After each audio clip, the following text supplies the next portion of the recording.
Drastic times call for drastic measures is an idiomatic expression that conveys the idea that extreme or unconventional actions may be necessary in times of crisis or urgent need. The phrase suggests that when faced with extraordinary challenges or dire circumstances, ordinary solutions may not be sufficient, and radical steps may be required to address the situation effectively. The origin of the expression is uncertain, but its sentiment has been echoed throughout history in various contexts, from politics and warfare to personal decision-making and crisis management. The phrase encapsulates the notion that in times of great peril or urgency, individuals or authorities may need to depart from conventional wisdom and take bold, decisive action to confront the situation head-on. In political and societal contexts, drastic times call for drastic measures is often invoked to justify controversial or unpopular decisions made by leaders or governing bodies. During times of war, economic recession, or public health crises, governments may implement emergency measures such as martial law, austerity measures, or quarantine protocols in order to protect the safety and well-being of the population.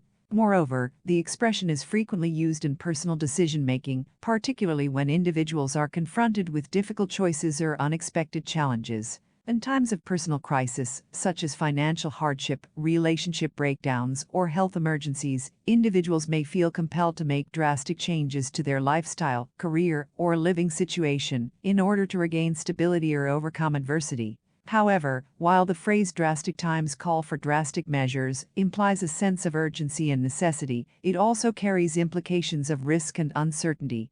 Taking extreme actions can have far-reaching consequences, both intended and unintended, and may involve sacrifices or compromises that individuals or societies are reluctant to make. Furthermore, the notion of drastic measures is subjective and context-dependent, and what constitutes a drastic action may vary depending on cultural norms, values, and perspectives.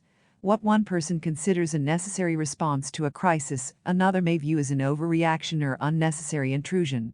Despite these challenges, there are situations where the principle of drastic times call for drastic measures may be justified and necessary. For example, in the face of a global pandemic, governments may need to implement strict lockdowns and travel restrictions to contain the spread of the virus and protect public health, even if these measures entail significant economic and social disruptions. In conclusion, drastic times call for drastic measures is an idiomatic expression that underscores the notion that extreme or unconventional actions may be necessary in times of crisis or urgent need. While the phrase conveys a sense of urgency and necessity, it also raises questions about the risks and consequences of taking drastic actions, as well as the subjective nature of what constitutes a drastic measure. Ultimately, the decision to implement drastic measures requires careful consideration of the specific circumstances and potential impacts, as well as a willingness to confront difficult choices in the pursuit of resolving the crisis at hand.